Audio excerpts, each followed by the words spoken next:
कुमार भारद्वाज आप लोगों का अपने प्यारे से चैनल नॉलेज पावर वाराणसी में स्वागत करता हूं।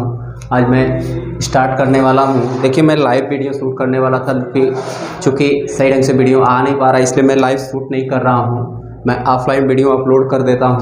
देखिए, आपका जो हम लोग पढ़ेंगे क्या, UP board class 10 previous year के जो क्वेश्चंस हैं वो हम स्टडी करेंगे। तो ये 20 क्वेश्चंस का सेटअप मैंने तैयार किया हुआ है जो प्रीवियस ईयर में आए हुए हैं। सेकंड पार्ट में आपको दे दूंगा, तो ये आपका मल्टीपल चॉइस कंप्लीट हो जाएगा। तो इसके बाद हम जो है अति लघुत्तरी और लघुत्तरी सॉल्व करेंगे। तो पहला, जैसे स्क्रीन पर आपके प्रश्न है कि यदि किसी वस्तु को दर्पण के सामने निकट रखने पर प्रतिबिंब सीधा बने किंतु दूर रखने पर उल्टा बने तो वह दर्पण होगा। यानी किसी भी वस्तु को कोई दर्पण है उसके सामने यदि पास में रखा जाता है तो कह रहा है कि सीधा बनेगा, और जब दूर रखते हैं तो उल्टा बनता है। तो ये कौन सा दर्पण होगा? समतल होगा, अवतल होगा, उत्तल होगा, या इनमें से कोई नहीं? तो इसमें से आंसर क्या होने वाला है स्टूडेंट्स? तो इसमें आंसर होने वाला है स्टूडेंट्स कौन सा? अवतल दर्पण। इसमें आंसर कौन सा बनेगा? अवतल दर्पण। बाकी हम लोग जानते हैं कि समतल दर्पण में हमेशा, समतल दर्पण जो होता है इसके द्वारा जो है हमेशा जो इमेज बनता है वो आभासी बनता है, और आभासी के साथ साथ सीधा बनता है। आभासी बनता है, आभासी के साथ साथ सीधा बनता है ना? कैसा बनता है? आभासी, और आभासी के साथ सीधा बनेगा। जितना बड़ा वस्तु होगा उतना ही बड़ा बनता है। तो यहाँ पर आपका आंसर क्या बन जाएगा? कौन सा आंसर बनेगा? अवतल दर्पण। बाकी बात करें उत्तल दर्पण, तो इसके द्वारा भी हमेशा जो है सीधा बनता है, उल्टा बनने की कंडीशन नहीं है। उल्टा हमेशा किसके द्वारा बनता है? इसके द्वारा उल्टा और सीधा दोनों बनता है। जब पास में रखते हैं तो सीधा बन जाएगा, दूर रखेंगे तो उल्टा बन जाएगा। अगला क्वेश्चन है कि -10 डायोप्टर क्षमता वाले लेंस की फोकस दूरी कितनी होगी?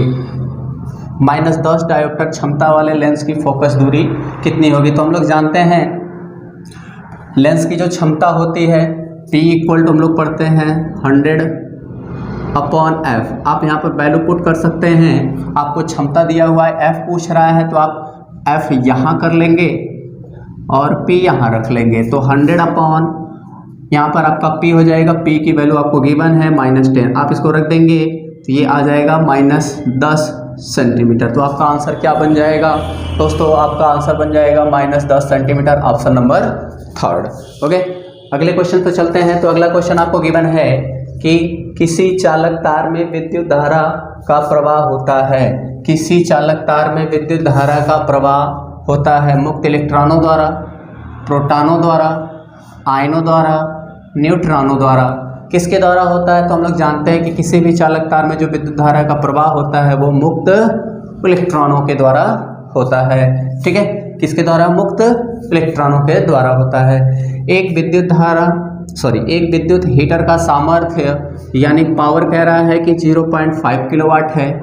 इसे 20 मिनट यानी टाइम दिया हुआ है 20 मिनट तक उपयोग में लाया गया, उत्पन्न ऊष्मा का मान कितना होगा? यानी आपको पावर गिवन है, टाइम गिवन है, आपसे ऊष्मा पूछ रहा है। तो हम लोग जानते हैं कि P = होता है W/T। यहाँ से हम लोग चाहें तो निकाल सकते हैं W = P × T। Okay students, तो 0.5 है, 0.5 किलोवाट है। 0.5 किलोवाट, इसको P की वैल्यू है, तो इसको आप वाट में बदलेंगे तो 1000 से मल्टीप्लाई कर लेंगे तो ये आपका वाट में हो जाएगा। तो ये आपका पावर निकल करके आ जाएगा। तो पावर कितना निकल करके आ जाएगा? 0.5 से मल्टीप्लाई कर लेंगे तो आपका आ जाएगा 500। इसके बाद आपका टाइम गिवन है 20 मिनट। टाइम गिवन है 20 मिनट, मल्टीप्लाई करेंगे टी का, चूँकि ये मिनट में है इसको सेकंड में कन्वर्ट करेंगे तो 60 से मल्टीप्लाई कर लेंगे तो ये 5 दूनी 10 है ना। ये आपका मल्टीप्लाई होकर के कितना आ जाएगा? 6 दूनी 12, 12 × 5 = 60 आ जाएगा। ठीक है, ये आपका देखिए 6 दूनी 12 × 5 = 60। ठीक है, ये 2 0 यहाँ, तो ये मिला जुला करके कितना शून्य बन गया? 2 यहाँ 2 यहाँ, 3 2 5, तो ये हो गया 6 × 10⁵ जूल बनेगा। ठीक है, तो इसका आंसर कौन सा हो जाएगा? Option number 4, 6 × 10⁵ joule. अगला क्वेश्चन है कि मानव नेत्र द्वारा किसी वस्तु का प्रतिबिंब बनता है। तो मानव नेत्र द्वारा किसी भी वस्तु का जो प्रतिबिंब है वो कैसा बनता है?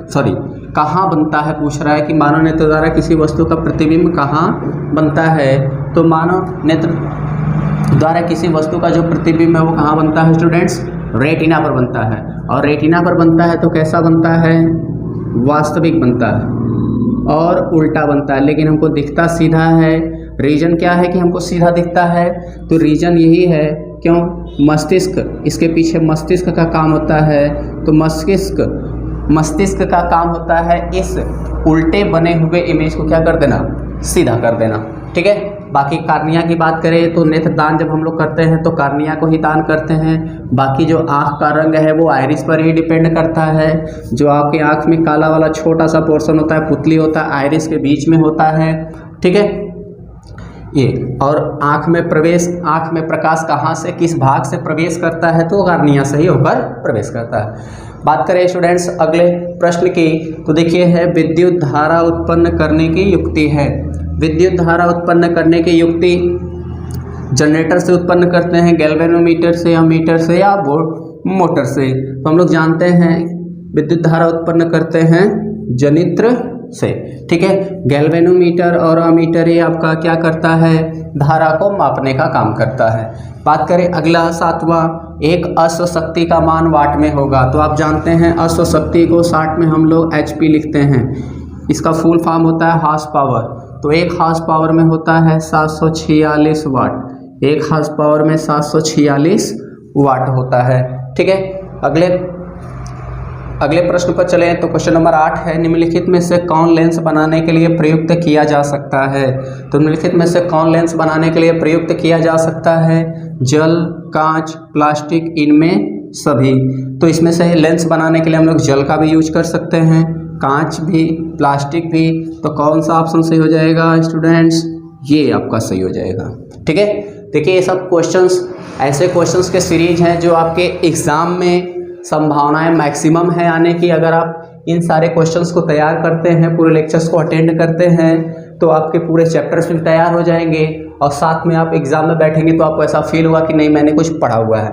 इसके बाद देखिए अगला प्रश्न है 9वां, वायु के सापेक्ष कांच का अपवर्तनांक 3/2 है। तो कांच के सापेक्ष वायु का अपवर्तनांक क्या होगा? बस इसी का उल्टा पूछ दिया है। तो आप जानते हैं कि जब अपोजिट एक दूसरे का पूछे तो हम लोग रिलेशन जानते हैं कि 1n2 = 1/2n1, यानी पहले माध्यम के सापेक्ष दूसरे का अपवर्तनांक बराबर 1/ दूसरे माध्यम के सापेक्ष पहले माध्यम का अपवर्तनांक ये होता है। तो इसी आधार पे ये भी हो जाएगा, वायु के सापेक्ष कांच का अपवर्तनांक दिया हुआ और कांच के सापेक्ष वायु का पूछ रहा है तो इसी को पलट देंगे तो ये आपका हो जाएगा 2/3। तो इसका कौन सा सही हो जाएगा? Option number 3। फिर कह रहा है अगले प्रश्न में कि एक उत्तल दर्पण की फोकस दूरी 10 सेंटीमीटर है, दर्पण के उत्तल पृष्ठ की वक्रता त्रिज्या होगी। उत्तल दर्पण है, पहले आप लोग क्वेश्चन पढ़ा करिए तो वर्ड्स को समझा करिए क्या कह रहा है। ये दर्पण कैसा है? उत्तल दर्पण है। इसकी फोकस दूरी गिवन है 10 और कह रहा है कि इसके पृष्ठ की वक्रता त्रिज्या होगी। ठीक है। तो हम लोग जानते हैं कि F = हो जाता है R/2, है ना। फोकस दूरी ये वक्रता त्रिज्या, ये फोकस दूरी और ये वक्रता त्रिज्या। तो कह रहा है आपसे पूछ रहा है वक्रता त्रिज्या, तो R = आप निकालेंगे तो क्या हो जाएगा? 2F। ओके ठीक है विद्यार्थियों, R = 2F और आपको F दिया हुआ है। चूंकि उत्तल दर्पण है तो इसका साइन क्या लिया जाएगा? प्लस में। अगर अवतल रहता तो साइन किस में लिया जाता? माइनस में। तो आप यहाँ पर रख देंगे 2 × 10 तो आपका आ जाएगा +20 सेंटीमीटर। ठीक है।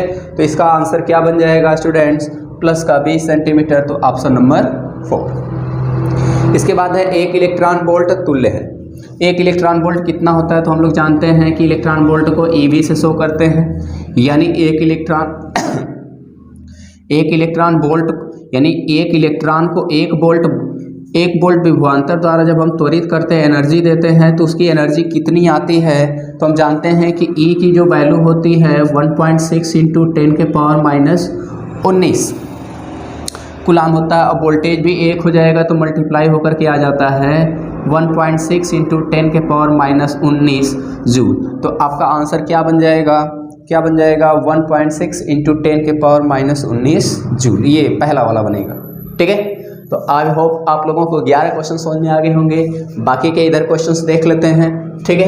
देखिए इसमें आपका 12वां प्रश्न है कि चुंबकीय फ्लक्स का मात्रक है। ये बहुत ही इंपॉर्टेंट प्रश्न है, ये रिपीट हुआ है कई बार। चुंबकीय फ्लक्स का मात्रक इसमें क्या है? तो इसमें चुंबकीय फ्लक्स का मात्रक है विद्यार्थियों वेबर। क्या है? वेबर। ठीक है, अगर वेबर पर मीटर स्क्वायर कहता तो ये चुंबकीय क्षेत्र की तीव्रता का होता है, यानी बी का, बट वेबर इसका होगा चुंबकीय फ्लक्स। चुंबकीय फ्लक्स को हम लोग फाई से रिप्रेजेंट करते हैं, phi equal to B A हो जाता है, phi equal to B A. B यहाँ पर क्या है? चुंबकीय क्षेत्र, चुंबकीय क्षेत्र है, और ए क्या है? तो पृष्ठ का क्षेत्रफल है, एरिया है। ठीक है विद्यार्थियों, आगे चलते हैं क्वेश्चन नंबर 13 पे। किसी अवतल दर्पण द्वारा आभासी, सीधा तथा आवर्धित प्रतिबिंब बनता है, वस्तु की स्थिति होगी। आपसे पूछा गया है कि दर्पण कौन सा है? अवतल दर्पण, और इसे कह रहा है कि जो प्रतिबिंब है वो आभासी, सीधा और आवर्धित मतलब बड़ा बनता है। तो स्थिति क्या होगी वस्तु की? तो इसकी स्थिति एक ही होती है। आप लोग जानते हैं कि यदि अवतल दर्पण है इस तरह से, तो यहाँ यदि इसका फोकस हो, ये पोल हो, तो इसके बीच ही वस्तु रखी जाती है। तो इसका आप इसका रे डायग्राम जब बनाते हैं तो एक लाइन इधर से चली जाती है, ठीक है। दूसरी लाइन आप जो है अगर इसके सेंटर ऑफ कर्वेचर से लेके चाहते हैं तो ये इसी टकरा के इसी से वापस हो जाता है, तो इधर कहीं ऑब्जेक्ट जा करके इसका इमेज बन जाता है, तो सामने कहीं इमेज बनता है। तो वही चीज़ कह रहा है, क्या बना? आभासी बना, सीधा बना और आवर्धित मतलब बड़ा बना। तो कहाँ बना है? पी और एफ के बीच, यानी फोकस और ध्रुव के बीच। तो आपका ए वाला आंसर हो जाएगा। अगला कह रहा है कि बिजली के बल्ब का फिलामेंट बना होता है। ये बहुत ही इंपॉर्टेंट है, ये भी रिपीट हुआ है 3-4 बार क्वेश्चन। तो बिजली के बल्ब का फिलामेंट किसका बना होता है स्टूडेंट? टंगस्टन का। किसका बना होता है? टंगस्टन का। बात करें इसके गलनांक की, तो इसका जो गलनांक होता है 3700 डिग्री सेल्सियस के आसपास होता है। इसका जो गलनांक होता है 3700 डिग्री सेल्सियस के आसपास, या अगर ये न मिले तो आप कह सकते हैं 3500 से 4000 के लगभग इसका क्या होता है? गलनांक होता है। ठीक है, अगला बात करें तो कह रहा है कि निम्नलिखित में से कौन सा पद, निम्नलिखित में से कौन सा पद परिपथ में विद्युत शक्ति को प्रदर्शित नहीं करता है। यानी आपसे P कह रहा है, तो P आप लोग पढ़े होंगे, P इक्वल टू वी आई, है ना। P इक्वल टू आप पढ़े होंगे वी आई, इसमें पढ़ा होगा आपने आई स्क्वायर आर, फिर पढ़ा होगा वी स्क्वायर बटे आर। तो आपने ये 3 फार्मूले पढ़े होंगे। तो देखिए वी आई मिल रहा है, कहीं वी आई भी है ना। तो ए भी आपका ये भी है, कह रहा है कि नहीं, तो ये भी है आपका आई स्क्वायर आर भी है और वी स्क्वायर बटे आर भी। तो आपका आंसर कौन सा सही हो जाएगा? ये वाला, आई इंटू आर स्क्वायर। ये ध्यान दीजिएगा, आप लोग ऑप्शन में नहीं वाला देता है और सभी लोग गलत कर देते हैं, इस नहीं को ध्यान नहीं देते हैं। देखिए अगला प्रश्न है कि निम्नलिखित में से कौन सही नहीं है। ओके विद्यार्थियों, कह रहा है कि निम्नलिखित में से कौन सही नहीं है। ठीक है, तो यहाँ पर भी वही चीज़ है, कौन सही नहीं है। प्रकाश विद्युत चुंबकीय तरंग है, ये बिल्कुल सही बात है। प्रकाश सीधी रेखा में गति करता है, ये भी बिल्कुल सही बात है। प्रकाश अनुप्रस्थ तरंग है, ये भी बिल्कुल सही बात है। प्रकाश अनुदैर्ध्य तरंग है, ये भी सही है। लेकिन ये हायर लेवल की बात होगी तब के लिए, लेकिन आपके लेवल के हिसाब से बात करें तो आपके सिलेबस में अनुप्रस्थ तरंग, विद्युत चुंबकीय तरंग भी है, सीधी रेखा में भी चलती है, अनुप्रस्थ तरंग भी है। तो कौन सा ऑप्शन इसमें सही होगा? ये वाला। ठीक है, आपके सिलेबस के अकॉर्डिंग। बाकी तो अनुदैर्ध्य तरंग पोलराइजेशन जब हम लोग पढ़ते हैं तो पोलराइजेशन और अनुप्रस्थ मान करके नहीं हो पाता है, अनुदैर्ध्य मानते हैं तो हो जाता है। तो बाकी ये भी जो है नहीं होना चाहिए, लेकिन आपके सिलेबस के अकॉर्डिंग, आपके जो सिलेबस है उसके अकॉर्डिंग ही ऑप्शन यही सही होगा। ठीक है, बात करें एक उत्तल लेंस की क्षमता 5 डायोप्टर है, इसकी फोकस दूरी। तो लेंस की क्षमता को हम लोग P से रिप्रेजेंट करते हैं, पावर, है ना। फोकस दूरी का व्युत्क्रम ही क्या कहलाता है? लेंस की क्षमता। इसका जो मात्रक होता है वो कौन होता है? डायोप्टर। इसका मात्रक होता है डायोप्टर, D से रिप्रेजेंट करते हैं। फार्मूला आपका हो जाता है P इक्वल टू 100/F। ठीक है, और आपसे फोकस दूरी पूछा गया है, तो F इज इक्वल टू क्या हो जाएगा? 100/P। 100/P हो जाएगा। तो आप जान रहे हैं कि 100/P की वैल्यू आपको दे रखा है 5 डायोप्टर। ठीक है, तो आप 5 रख लेंगे तो आपका आ जाएगा 20 सेंटीमीटर। ठीक है, चूंकि उत्तर लेंस है तो इसलिए किस में आएगा, प्लस में आएगा। ठीक है, तो आपका कौन सा सही हो जाएगा, option number third, plus 20 centimetre. अगले प्रश्न पर चलें तो कह रहा है कि वेबर किस राशि का मात्रक है। तो अभी हमने पढ़ा यहाँ पर देखिए, वेबर किस राशि का मात्रक है, चुंबकीय फ्लक्स का। तो वेबर किस राशि का मात्रक हो जाएगा, चुंबकीय फ्लक्स का। ठीक है, बात करें चुंबकीय क्षेत्र की तीव्रता की, तो इसका भी मात्रक बहुत इंपॉर्टेंट है। यहाँ पर देख लीजिए, चुंबकीय क्षेत्र का जो मात्रक होता है वो हो जाता है 1 वेबर पर मीटर स्क्वायर, एक होता है न्यूटन प्रति एम्पियर मीटर, एक होता है टेस्ला और एक होता है गॉस। तो याद रखिएगा स्टूडेंट्स, चुंबकीय क्षेत्र की तीव्रता के कितने मात्रक बन जाते हैं, 4। एक होता है वेबर पर मीटर स्क्वायर, न्यूटन प्रति एम्पियर मीटर, टेस्ला और गॉस। ठीक है, बहुत इंपॉर्टेंट है, इसको याद रखिएगा।